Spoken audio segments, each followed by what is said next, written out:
Welcome to day 11 of our one-year Bible reading plan. Today we'll read Genesis chapters 36 through 38. Before you begin, remember that it helps to establish a daily reading time. Begin with a short prayer, asking the Holy Spirit for wisdom and understanding. Always read for understanding and to hear from God, not just to finish today's reading. Please like, subscribe, and share this video to bless someone else. Now let's begin. Genesis chapter 36. Verse 1. This is the account of the family line of Esau, that is, Edom. Esau took his wives from the women of Canaan, Adah, daughter of Elon the Hittite, and Oholibamah, daughter of Anna, and granddaughter of Zibeon the Hivite, also Basemath, daughter of Ishmael, and sister of Nebaioth. Adah bore Eliphaz to Esau, Basemath bore Reuel, and Oholibamah bore Jeush, Jalam, and Korah. These were the sons of Esau, who were born to him in Canaan. Esau took his wives, sons, daughters, household members, livestock, other animals, and all the goods he had acquired in Canaan, and moved to a land some distance from his brother Jacob. Their possessions were too great for them to remain together. The land where they were staying could not support them both because of their livestock. So Esau, that is, Edom, settled in the hill country of Seir. This is the account of the family line of Esau, the father of the Edomites, in the hill country of Seir. Verse 10. These are the names of Esau's sons: Eliphaz, the son of Esau's wife Adah, and Reuel, the son of Esau's wife Basemath. The sons of Eliphaz: Teman, Omar, Zepho, Gatam, and Kenaz. Esau's son Eliphaz also had a concubine named Timnah, who bore him Amalek.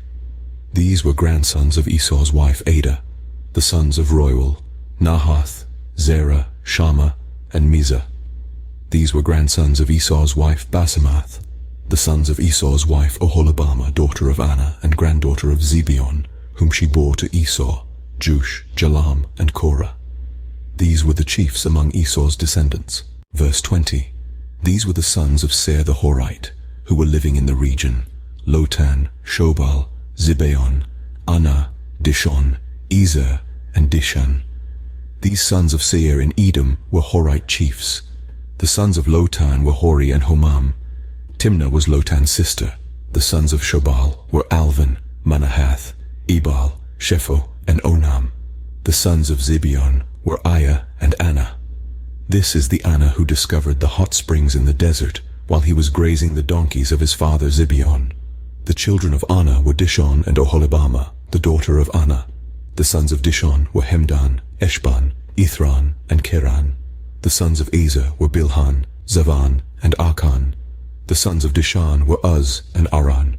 These were the Horite chiefs: Lotan, Shobal, Zibeon, Anah. Verse 30. Dishon, Ezer, and Dishan. These were the Horite chiefs according to their divisions in the land of Seir. These were the kings who reigned in Edom before any Israelite king reigned. Bela son of Beor became king of Edom. His city was named Dinhabah. When Bela died, Jobab son of Zerah from Bozrah succeeded him as king. When Jobab died, Husham from the land of the Temanites succeeded him as king. When Husham died, Hadad son of Bedad, who defeated Midian in the country of Moab, succeeded him as king. His city was named Avith. When Hadad died, Samlah from Masrekah succeeded him as king. When Samlah died, Shaul from Rehoboth on the river succeeded him as king. When Shaul died, Baal-Hanan son of Akbor succeeded him as king. When Baal-Hanan son of Akbor died, Hadad succeeded him as king.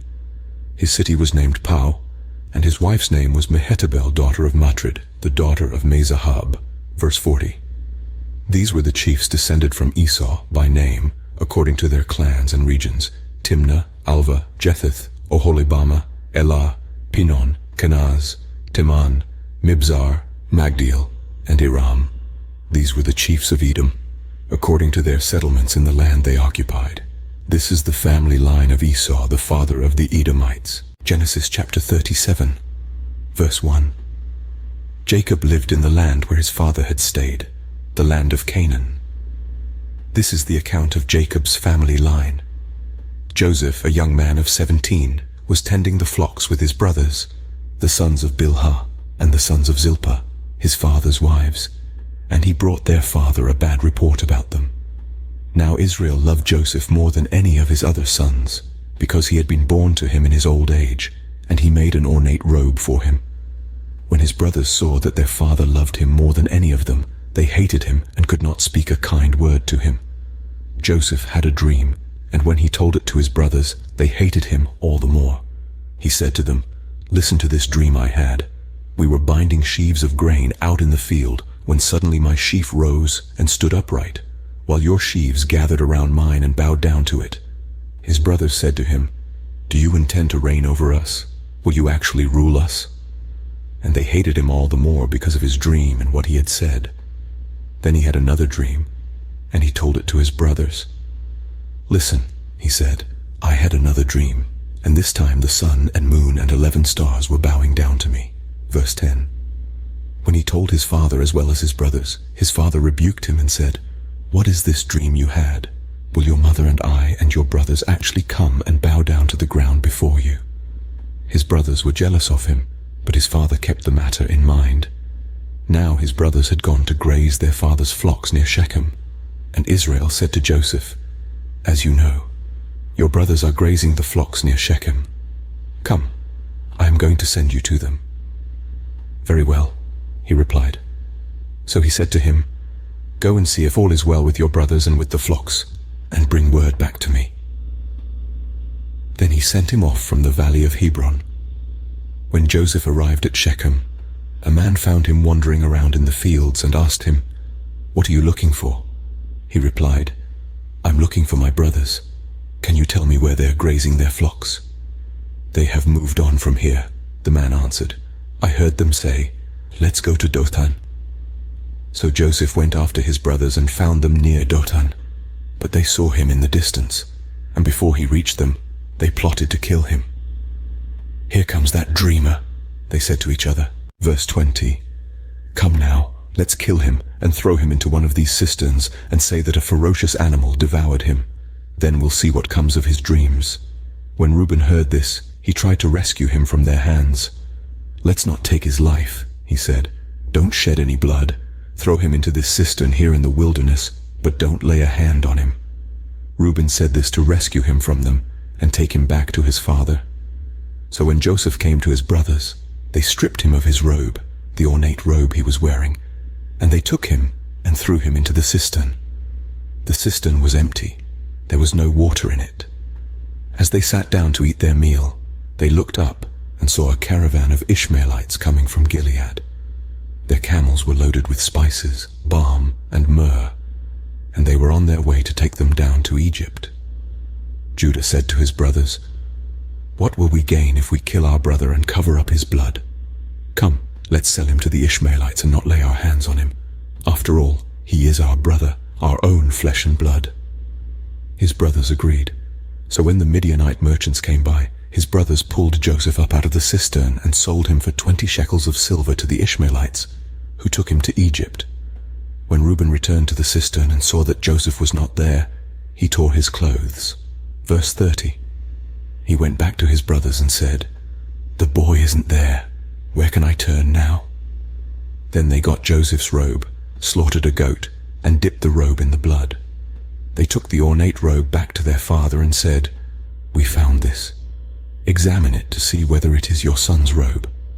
He recognized it and said, "It is my son's robe. Some ferocious animal has devoured him. Joseph has surely been torn to pieces." Then Jacob tore his clothes, put on sackcloth, and mourned for his son many days. All his sons and daughters came to comfort him, but he refused to be comforted. "No," he said, "I will continue to mourn until I join my son in the grave." So his father wept for him. Meanwhile, the Midianites sold Joseph in Egypt to Potiphar, one of Pharaoh's officials, the captain of the guard. Genesis chapter 38, verse 1. At that time Judah left his brothers and went down to stay with a man of Adullam named Hira. There Judah met the daughter of a Canaanite man named Shua. He married her and made love to her. She became pregnant and gave birth to a son, who was named She conceived again and gave birth to a son and named him Onan. She gave birth to still another son and named him Shelah. It was at Kezib that she gave birth to him. Judah got a wife for his firstborn, and her name was Tamar. But Judah's firstborn, was wicked in the Lord's sight. So the Lord put him to death. Then Judah said to Onan, "Sleep with your brother's wife and fulfill your duty to her as a brother-in-law to raise up offspring for your brother." But Onan knew that the child would not be his, so whenever he slept with his brother's wife, he spilled his semen on the ground to keep from providing offspring for his brother. Verse 10, what he did was wicked in the Lord's sight, so the Lord put him to death also. Judah then said to his daughter-in-law Tamar, "Live as a widow in your father's household until my son Shelah grows up." For he thought, he may die too, just like his brothers. So Tamar went to live in her father's household. After a long time, Judah's wife, the daughter of Shua, died. When Judah had recovered from his grief, he went up to Timnah, to the men who were shearing his sheep, and his friend Hira the Adullamite went with him. When Tamar was told, "Your father-in-law is on his way to Timnah to shear his sheep," she took off her widow's clothes, covered herself with a veil to disguise herself, and then sat down at the entrance to Enaim, which is on the road to Timnah. For she saw that, though Shelah had now grown up, she had not been given to him as his wife. When Judah saw her, he thought she was a prostitute, for she had covered her face. Not realizing that she was his daughter-in-law, he went over to her by the roadside and said, "Come now, let me sleep with you." "And what will you give me to sleep with you?" she asked. "I'll send you a young goat from my flock," he said. "Will you give me something as a pledge until you send it?" she asked. He said, "What pledge should I give you?" "Your seal and its cord and the staff in your hand," she answered. So he gave them to her and slept with her, and she became pregnant by him. After she left, she took off her veil and put on her widow's clothes again. Verse 20.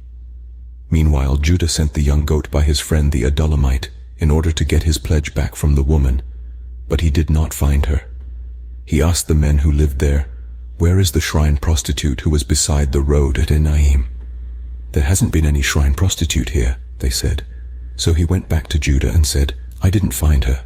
Besides, the men who lived there said, 'There hasn't been any shrine prostitute here.'" Then Judah said, "Let her keep what she has, or we will become a laughing stock. After all, I did send her this young goat, but you didn't find her." About 3 months later, Judah was told, "Your daughter-in-law Tamar is guilty of prostitution, and as a result she is now pregnant." Judah said, "Bring her out and have her burned to death." As she was being brought out, she sent a message to her father-in-law. "I am pregnant by the man who owns these," she said, and she added, "See if you recognize whose seal and cord and staff these are." Judah recognized them and said, "She is more righteous than I, since I wouldn't give her to my son Shelah." And he did not sleep with her again. When the time came for her to give birth, there were twin boys in her womb. As she was giving birth, one of them put out his hand. So the midwife took a scarlet thread and tied it on his wrist and said, "This one came out first." But when he drew back his hand, his brother came out, and she said, "So this is how you have broken out." And he was named Perez. Verse 30. Then his brother, who had the scarlet thread on his wrist, came out, and he was named Zerah. This concludes Genesis chapters 36 through 38 for day 11. We hope you are enjoying these daily videos. Remember, you can access all videos through the playlist link in the description below. Thank you for taking the time to like, share, and subscribe to this channel. We'll see you in the next video for our day 12 reading.